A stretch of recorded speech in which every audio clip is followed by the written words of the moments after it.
In my second set of plates for this lab, I have Staphylococcus aureus, and the methodology was the same as it was for the E. coli. I did an all-over streak and then put the same types of disinfectants on these plates.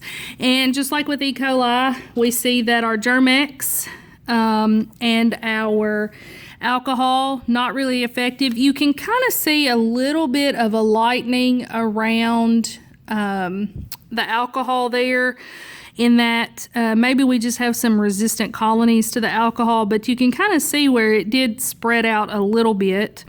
But we can see here that our peroxide and our hand soap are fairly effective, very similar to the results that we saw with E. coli. So I'll measure these.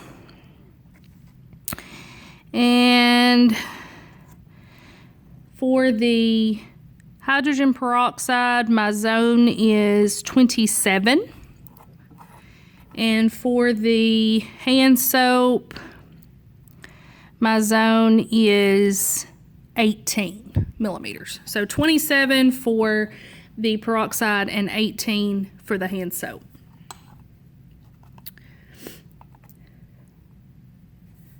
Similar results to E. coli on this plate as well.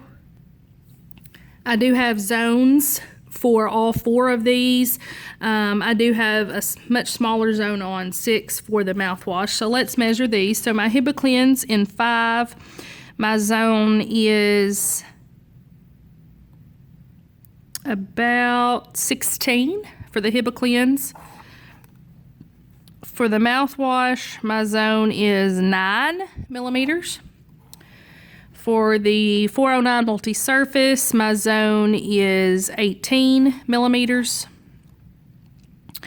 And for the iodine solution, I have 18 millimeters. Okay. So now we'll go on to the last plate here. So again, vinegar, you can see how, again, it did spread out. There is some clearing, but we do still have growth all the way up to the disc, so this would be 0 millimeters. Here is bleach. Bleach, definitely not as effective on Staph aureus as it was with E. coli. So I'll measure this one, and I've got about 9 millimeters. 11, my Lysol spray, also not quite as effective against Staph aureus as E. coli. My zone is about 10 millimeters. And then the benzalkonium chloride, fairly effective.